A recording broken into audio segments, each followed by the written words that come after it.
Malaysia is one of the most distinctive countries in Southeast Asia, not only because of its culture and economy, but because of its geography. It is a country divided into two main regions by the South China Sea. On one side is peninsular Malaysia, attached to mainland Southeast Asia and bordering Thailand. On the other side is East Malaysia, located on the island of Borneo, sharing land borders with Brunei and Indonesia. This split geography shapes almost everything about the country: its politics, trade routes, ethnic diversity, natural environment, and sense of national identity. Malaysia is not simply one continuous landmass with one center of gravity. It is a federation spread across strategic waters, dense rainforests, major cities, and island borders.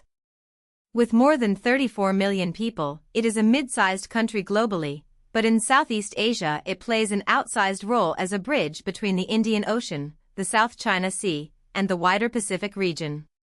Modern Malaysia consists of 13 states and 3 federal territories. Its national capital and largest city is Kuala Lumpur, a skyline famous for the Petronas Twin Towers and for being one of the region's major commercial hubs. But Malaysia has a second important capital, Putrajaya. While Kuala Lumpur is the national capital and home to the legislative branch of the federal government, Putrajaya functions as the federal administrative capital, housing the executive and judicial branches. This arrangement reflects Malaysia's rapid modernization and the need to separate political administration from the crowded commercial center of Kuala Lumpur. The country's structure is federal, meaning power is divided between the national government and the states. That matters because Malaysia is geographically spread out and culturally varied. A federal system allows different regions, including those in Borneo, to retain certain local powers while remaining part of a larger national framework. Malaysia's borders tell the story of its strategic location. Peninsular Malaysia has a land and maritime border with Thailand and maritime borders with Singapore, Vietnam, and Indonesia. East Malaysia shares land borders with Brunei and Indonesia, and maritime borders with the Philippines and Vietnam. These borders place Malaysia in the middle of some of the world's busiest sea lanes. The Strait of Malacca, beside the Malay Peninsula, is one of the most important shipping corridors on Earth, connecting East Asia with South Asia, the Middle East, Europe, and Africa. This geography has made the region valuable for centuries. Traders, empires, migrants, and colonial powers were all drawn to the Malay world because it sat at the crossroads of maritime Asia. Malaysia's modern economy and diplomacy still benefit from this position, but it also means the country must constantly balance relationships with powerful neighbors and global trading partners. Malaysia's historical roots reach back to the Malay kingdoms, which developed along coastal trade routes and river systems. These kingdoms were connected to wider networks of trade, religion, and culture across the Indian Ocean and Southeast Asia. Islam became deeply rooted in Malay political identity, while trade brought contact with Chinese, Indian, Arab, and European merchants. From the 18th century onward, British influence expanded in the region. The British controlled key ports through the Straits settlements and gradually became dominant over much of what was then British Malaya. Colonial rule reshaped local economies around tin, rubber, plantations, and ports. It also encouraged migration, especially Chinese and Indian laborers, creating the multi-ethnic society Malaysia has today. The colonial period did not simply impose foreign administration, it transformed population patterns, economic priorities, and the political divisions that would later define the independent country. World War II became a turning point. British Malaya and nearby colonies were occupied by the Empire of Japan, exposing the limits of European colonial power in Asia. The Japanese occupation lasted about 3 years and left deep scars, including hardship, violence, and political disruption. After the war, Britain attempted to reorganize the territory as the Malayan Union in 1946. But the proposal faced major opposition, especially from Malays who feared it weakened the authority of traditional rulers and altered citizenship arrangements. In 1948, the Malayan Union was replaced by the Federation of Malaya, a structure that preserved a stronger role for the Malay rulers and became the foundation for independence. On August 31, 1957, the Federation of Malaya achieved independence. This date remains central to Malaysian national identity, marking the formal end of British colonial rule on the peninsula. The Malaysia that exists today was formed later, on September 16, 1963.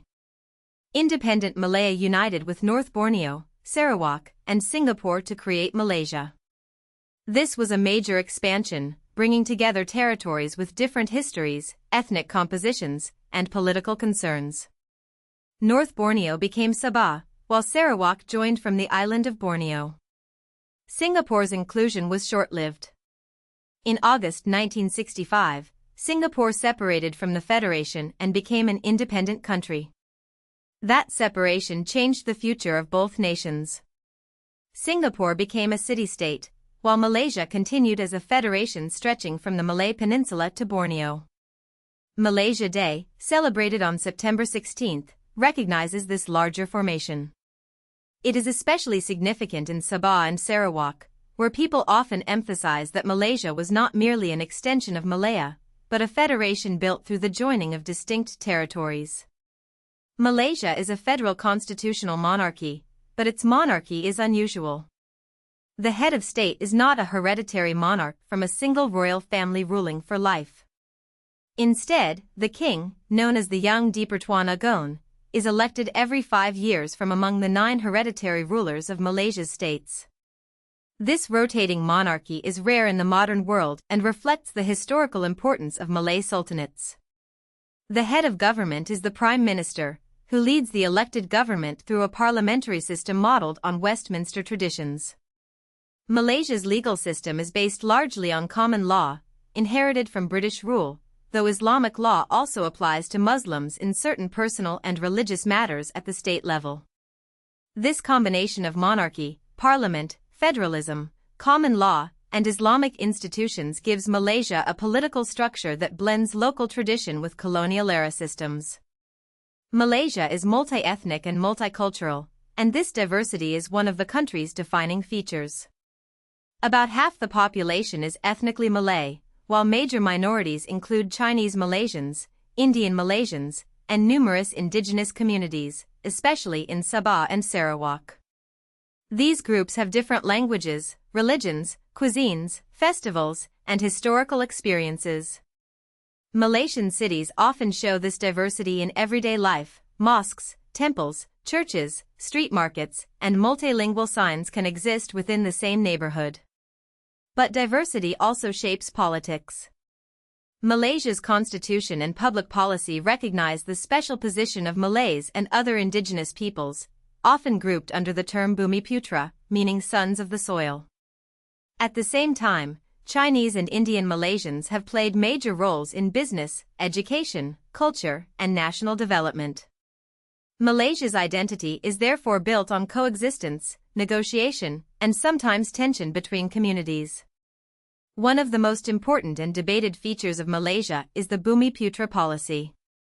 This system grants constitutionally recognized privileges to Malays and other indigenous groups through affirmative action measures.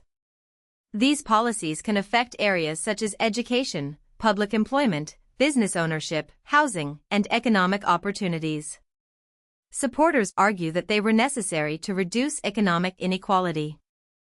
Rooted in colonial-era divisions, when different ethnic groups were often concentrated in different sectors of the economy.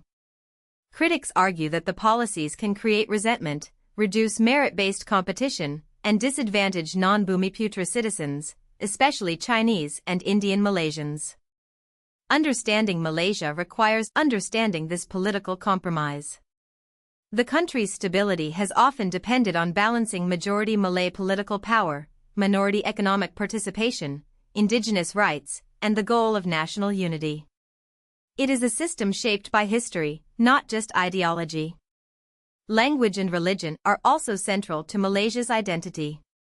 The official language is Malaysian Malay, a standardized form of Malay used in government, education, and national communication. English remains an active second language, especially in business, higher education, technology, and international relations. This bilingual capacity has helped Malaysia connect with global markets while maintaining a national language. Islam is recognized as the official religion, and most ethnic Malays are Muslim. However, the constitution grants freedom of religion to non-Muslims, which is important in a country with large Buddhist, Christian, Hindu, Sikh, Taoist, and indigenous religious communities. Religious freedom exists within a complex legal and social framework. For Muslims, conversion out of Islam is heavily restricted or forbidden in practice, while conversion into Islam is permitted. This makes religion not only a personal matter, but also a legal and political one. Malaysia's natural environment is as important as its cities and institutions. The country is tropical and is recognized as one of the world's 17 megadiverse countries. That means it contains an extraordinary concentration of species, including many found nowhere else. East Malaysia, especially Sabah and Sarawak, is known for rainforests, mountains, caves, and biodiversity linked to the island of Borneo. These ecosystems are home to species such as orangutans, hornbills, proboscis monkeys, and countless plants and insects. Peninsular Malaysia also has important tropical forests and coastal ecosystems. But this natural wealth faces pressure from logging, plantation agriculture, infrastructure development, and urban expansion. Malaysia's environmental challenge is to balance economic growth with conservation. Its biodiversity is not just a national treasure, it is part of the global ecological heritage, making the country important in discussions about climate, forests, and endangered species. Economically, Malaysia has changed dramatically. It was once heavily reliant on agriculture and primary commodities such as rubber, tin, palm oil, and other natural resources. Over time, it developed into a newly industrialized economy driven by services and manufacturing. Electronics, energy, finance, tourism, logistics, and consumer industries all play important roles. Malaysia's economy is relatively open, connected to global trade, but it is also state-oriented, with government-linked companies and public development strategies shaping key sectors. This combination has helped the country build infrastructure, expand education, and move into higher-value industries. Malaysia also ranks strongly in areas such as peacefulness and passport strength, reflecting its international connectivity and relative stability. However, the country still faces challenges, including income inequality, regional development gaps, corruption concerns, and the need to move beyond middle-income status into more advanced innovation-led growth. Malaysia's role extends beyond its borders. It is a founding member of the Association of Southeast Asian Nations, or ASEAN, which is central to regional cooperation. It is also a founding member of the Organization of Islamic Cooperation and the East Asia Summit, and it belongs to the Commonwealth of Nations, the Non-Aligned Movement, and APEC. These memberships reflect Malaysia's diplomatic identity, Muslim majority but multicultural, Southeast Asian. But globally connected, historically tied to Britain but active in the developing world and the Asia-Pacific. Malaysia often positions itself as a moderate, trade-focused, and strategically flexible country. Its story is one of connection, between mainland and island Southeast Asia, between Islam and pluralism, between monarchy and democracy, between rainforest and industry, and between local tradition and global commerce. To understand Malaysia is to understand a country built across boundaries, constantly balancing difference into one national project.